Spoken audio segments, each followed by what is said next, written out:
Hi, everyone. Thank you so much for joining us for today's Global Employability Expert Series. My name is Jessica Rutkowski, and I am a University Partnerships Manager with Virtual Internships. We are recording today's webinar, so you'll be able to access it on our YouTube channel later on to rewatch and share. And if you have any questions throughout, please feel free to enter them into the Q&A, and we'll answer everyone's questions at the end.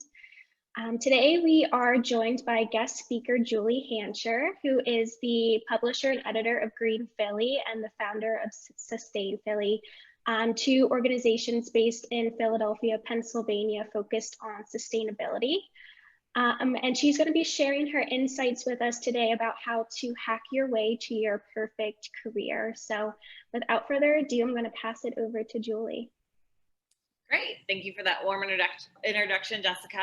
Hi, and thank you for joining, and wherever you are located today, thanks for joining on this. It's a little rainy and dreary little Philadelphia, but anyway, hope the weather's better wherever you are. So today, as Jessica mentioned, I'm a co-founder and editor, and what I really want to share is my journey and basically how you can take some things that I've learned around the way and apply them to your career as well.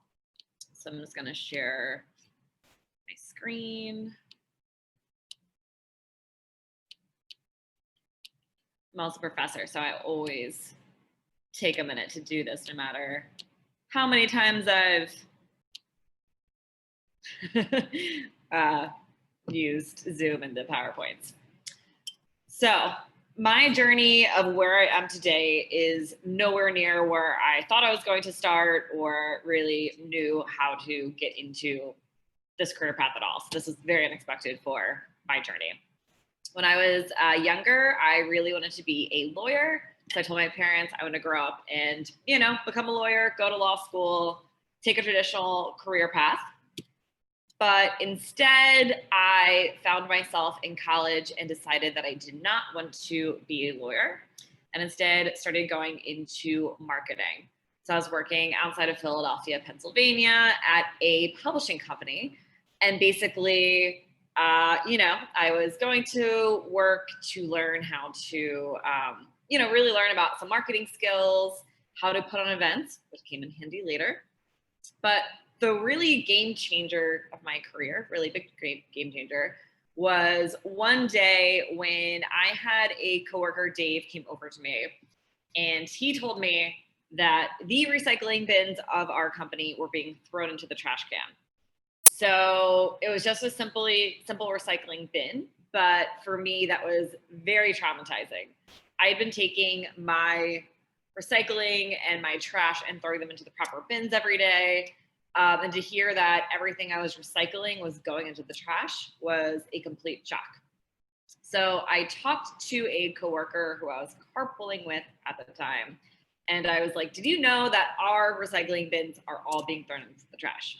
We both started talking about how sustainability seemed difficult and hard and expensive, and that sustainability should be something that was easy, low cost, and a solution for people instead. And we thought that, we both had knowledge. We both, even though we weren't experts in sustainability at all, we both had laptops and we both had the internet.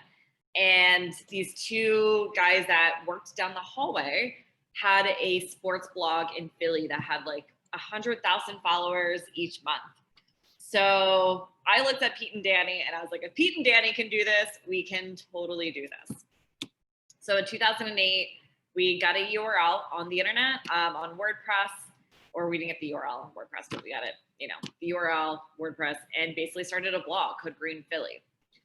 As you can see here, it was super basic. It was, here are the blogs, and everyone had the tags and all these ugly categories and whatever else. I think my brother did the logo at the time. But really what we had was a passion, a drive, and really wanted to help make change and find solutions. So as I was working in my traditional marketing role, I was learning about things like how to market, how to write, what SEO was, all skills that you need for digital marketing, but that also helped with the website as well. So I kept on working really hard. My co-founder at the time ended up moving to New York. So it was basically just me at this point. And I decided to revise the website, have a little bit of a cleaner version over time. This is in, I think, 2010 or 2011 or so. Kept on learning. And then I hired a graphic designer in 2014 to really revamp the website. And then that brings us to where we are today. And this is our website redesign as of last year, where we were able to clean it up and really meet our mission to still make sustainability easy, accessible, and low cost, and connect people to sustainable solutions. So even though we have changed how we look over time, it still is at the heart something that is providing people solutions, using journalism to help people find solutions, and also just really help grow a sustainability community in our city and the greater region. So some things I didn't know, because I wasn't really trying to do this full time, is that there were a ton of skills that I needed. I had a political science degree when I graduated from college. I didn't even take any internships at the time. I studied abroad and, didn't really learn anything about publishing or media, marketing. None of these things, even the environment, were not in my resume. But instead, a lot of things beyond those skills, I had to learn things like event planning, which ironically I got in my first job doing these webinars and learning how to host them online. Also speaking, which is something that was not a strength of mine. I hated public speaking, interviewing people, also the business side of sales, finance, accounting, how to get sponsorships and advertisers, being an HR professional, as well, managing employees. And my favorite is a professional Googler, because I always think that if you don't have the answers, the internet is at your fingertips and you can find them. So there was a wide array of things I had to learn over the past 12 years to help set me up to success. But one of the really important things is that, I needed to be adaptable and also be flexible to figure out what I did not know, and also just have that can-do attitude to understand I didn't know everything, see where my weaknesses were, and try to fill in the gaps. So specifically for journalism, there's a lot of problems currently with local media and digital publishing as well. There's a lot of information online. You may get your information first from social media instead of traditional websites or news publishers. There's also mistrust and misunderstanding of how reporting is done. People may trust influencers over the news sometimes, and also funding. So this is just a graph that basically reflects that people are getting more of their information on social media through traditional print newspapers, which is totally backwards from where we were 50 or even 30 years ago, probably. One of our really big breakthroughs, and something I discovered, which was great, is that we started listening to the community and hearing where there were concerns and questions, and tried to use our platform to address them. So I was on Facebook groups, using Facebook just to learn what was happening in our community.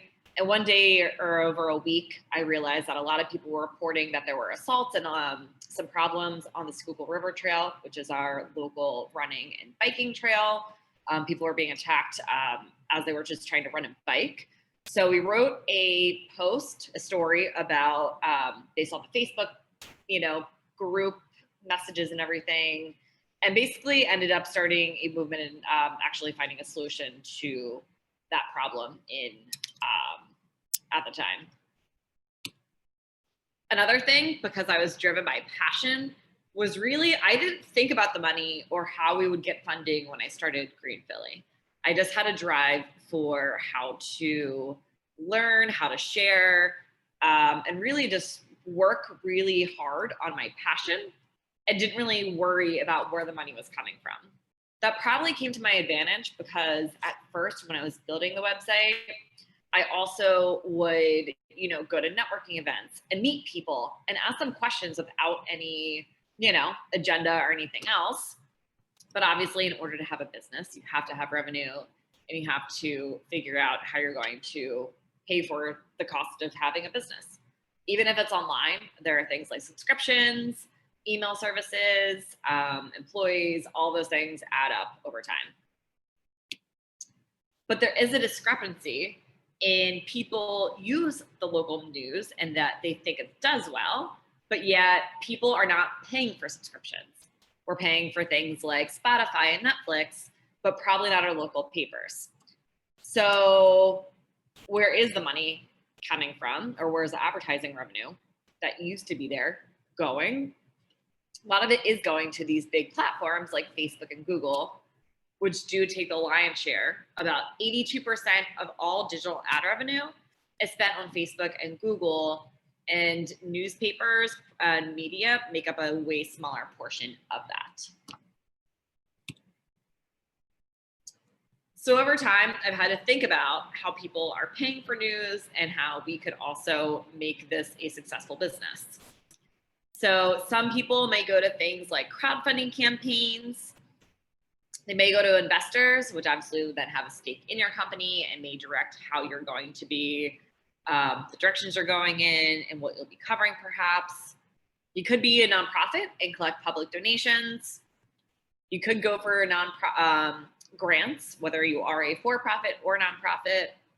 And then there is still sponsorship and advertising. But just having a website and asking people to spend money on it isn't enough. You have to think about how are you creating value for your audience, and how will you complete your mission? So as I was looking at other publications about 3 or 4 years ago in 2017, we hosted our first panel discussion. So ironically, being online for the first 9 years, I hadn't really thought about connecting with people in person. But we just decided to start having events to connect people to the experts we were covering in our, on our digital website, and also bringing them together after work and, giving some education as well. So our first panel was in, I believe, March of 2017. And we decided to talk about how to get a career in sustainability. That was a very common question that people would ask me.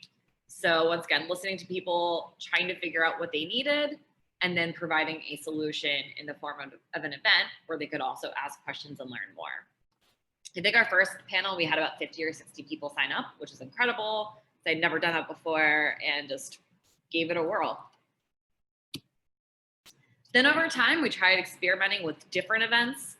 We've hosted events like TEDx Talks, where we have different speakers share their expertise. And also constantly looking at what other people are doing in your industry always helps when you're trying to innovate. You don't have to have a brand new idea, but how do you take something that's working well and build upon that for success? So I remember, the early 2010s, probably 2011 or something, I was looking at this organization at the time called, I think it was called Geekadelphia, and they had these Philly Geek Awards every year. And I was just looking at their online coverage, and it was incredible. They had hundreds of people in these black tie attire, basically going and celebrating their community, but also expanding their reach by having categories that would reach new people.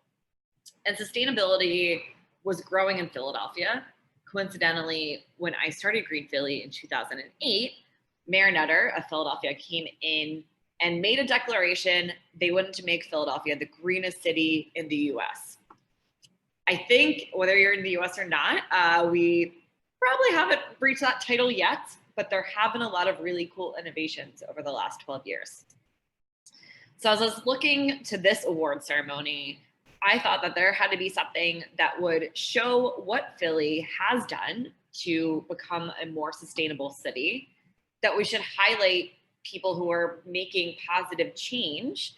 So then also we would hopefully inspire new people to join in, and also have a fun event to really celebrate what we have been doing and connect people as well. So we started the Sustain PHL Awards, which basically has a mission to do that. We're connecting people still to sustainability solutions. We're honoring award recipients. It's now gotten the lovely nickname of the Green Oscars. We still have a very important mission to teach sustainability at this event. So rather than have traditional tablers or people selling things at tables, we have educational vendors who are teaching something about how to be more sustainable, or something the guests could do in their life to be more sustainable. So for example, this photo is really cool because it was a live beehive that came to our event. Unfortunately, one of the bees that escaped, but we got it back safely. No bees were harmed. It was really cool though. And it's been amazing to see because we have 250 to 300 people at this annual award ceremony in August, really celebrating and learning more about local change makers and lifting them up as well. We also try thinking of how to connect with our community by hosting things like volunteer efforts, also helping and partnering with other local organizations that would also, help lift their organizations up and, expose them to new audience members or potential, whether that's like a member as a nonprofit, or client if you're a business as well. So there's constantly thinking of new ideas and how to further tie people together in sustainability and build those bonds. Something I did not think about as well, as I teased earlier, was how to build Green Philly into a brand. So I hated public speaking, but started forcing myself to become the expert in sustainability locally. So started speaking at local events and I accept offers, interviews, whatever else was requested at that time. And then ended up as a keynote at the Society of Women Environmental Professionals last year as well. We could do things in person. Since COVID has hit the US and really tied things down starting in March, we have now changed to virtual events. So instead of having an in-person Sustain PHL this year, we hosted a symposium, so basically like a conference online, which is awesome. We had 15 sessions and still had a really great audience of around, I think 200 people signed up for that. But seeing that people still are looking to connect and learn despite potential challenges and what's happening outside right now has been a really cool and inspiring part of, being founder of Green Philly. I also didn't really have a budget or look for funding at the time. So something that I did to fill in the gaps of my knowledge was to look for local resources that were low cost that I could do to enhance my learning and connect with other people. I'm sure wherever you're located, you probably have things in your community, and definitely since you are online, now when everyone's virtual, there are a lot of great free and low cost digital resources as well. I didn't understand how HTML worked, and I had a website, which I would break a lot when I first started it. I know I asked Pete and Danny to help save my website when I crashed it in the beginning. And instead, I looked for a women's coding group, and they had Girl Develop It, which is basically teaching women computer and website skills. There's also free and low cost things. There's something called Bar Camp, which stands for Bay Area Rejects. And they would just have people go present ideas in an unconference. And basically I think I did my first speaking engagement there because I came up with a session and taught it at the event, but also learned and connected with other people. Philly also has a great local journalism scene, and they host a journalism conference. I think it's every October or November, called Klein Camp. And I get to connect with local journalists as well as journalists from the East Coast and sometimes from around the nation. Also, to help solidify our point in the local news landscape, we've also joined local collaboratives and also national collaboratives, such as Broken Philly. Resolve Philly is the organization that hosts Broken Philly.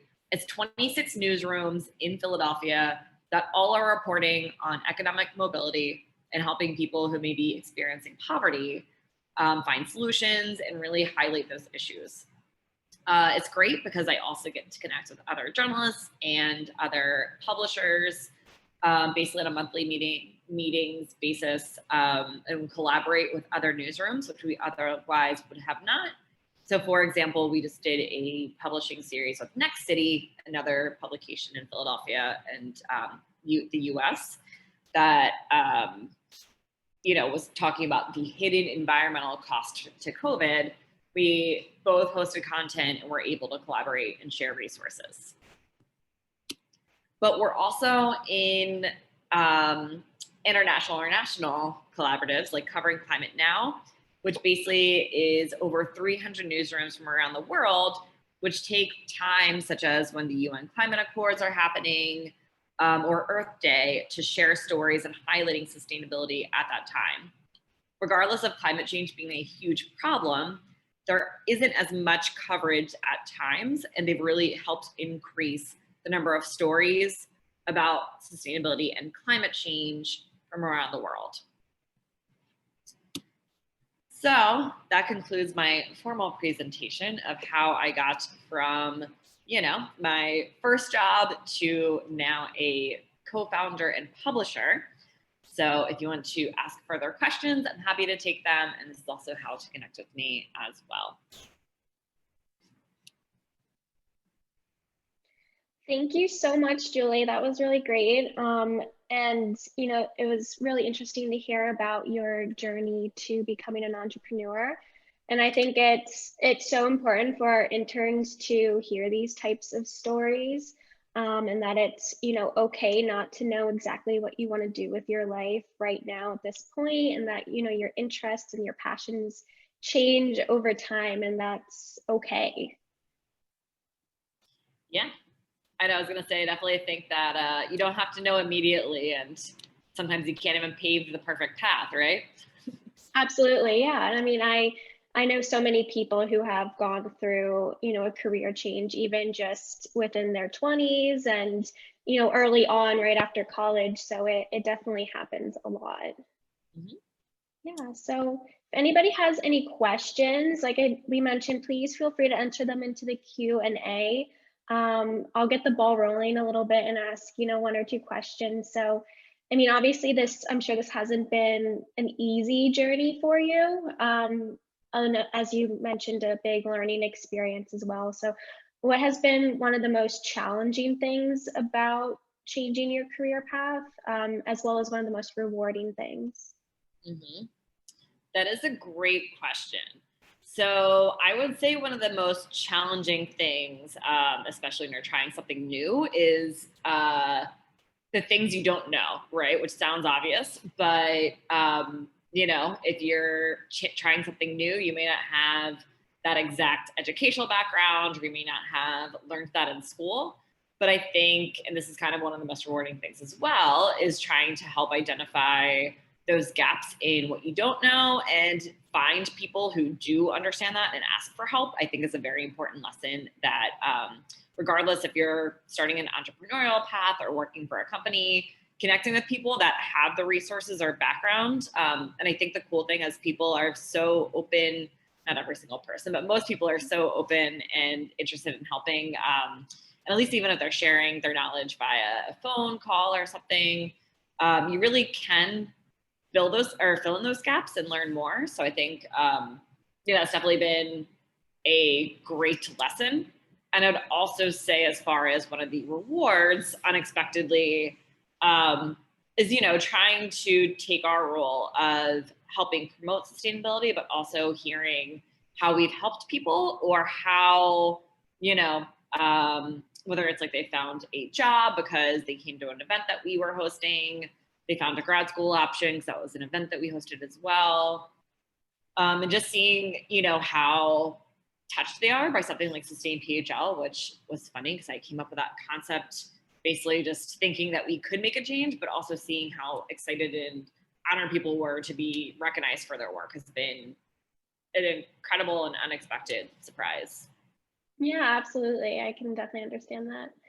And what would you say would be your best tip of advice for some of our interns who are maybe thinking about breaking away, doing an entrepreneurial type of career, but are maybe afraid of, how to get started or it being unsuccessful, etc.?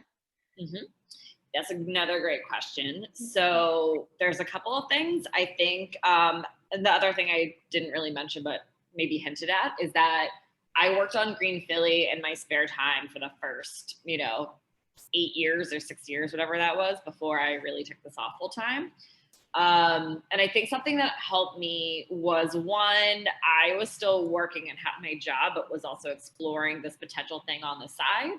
So I was so driven by it and just wanted to learn more that I would just keep on working and, really just try to learn as much as I could. So for example, I had no idea how to run a business. I had no idea what that was or how to find those resources. But I think I Googled something like entrepreneurial or business boot camp, whatever the search term was. And I found a program in Philadelphia that was $100 for 10 weeks. It was 3 hours a night for 2 nights a week. So it was like almost 50 or 60 hours, I want to say.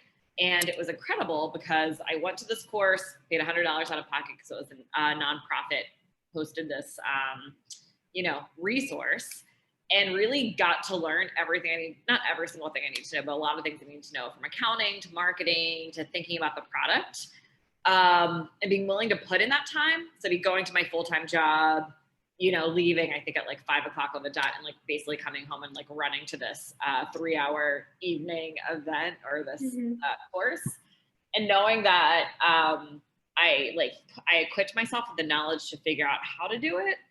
And, no matter if it's you want to run your own business or you want to start a side project, whatever that is, there's resources to try to figure out how to do that. So looking for something in your budget, and just being able to pursue that further. Yeah, absolutely. And kind of bringing it back to your specialty of, online media, are there any trends that you anticipate happening over the next couple of years within, the online media industry? Mm-hmm. Yeah, that's another great question. I would say the online trends, one, are a little more niche. So obviously there's a lot of news sites that are replicating traditional print papers. But for us, and I know, whether it's sustainability or development and how a city built, the buildings of it, the infrastructure, I should say, for Plan Philly is a local publication here. There's a tech website as well that focuses on the tech scene. So finding more niches, but also I think the news collaboratives are also a strong thing that are replicating. So how can the journalism landscape work together and collaborate amongst other partners to help, have a stronger ecosystem? Very cool. Yeah. Well, so it doesn't look like we have any questions from our interns at this time, but if anybody does have questions that they come across later on, Julie was nice enough to share her email address and I think her LinkedIn as well. So you can feel free to reach out to her and ask those questions. But I mean, otherwise, thank you everyone for joining us today. And thank you so much, Julie, for taking the time to talk with our interns today. I think that, I definitely found your journey to be really inspirational, and I hope that our interns did too. Great. Well, thank you so much for having me. And yeah, feel free to let me know if you have any questions or anything else. Of course, will do.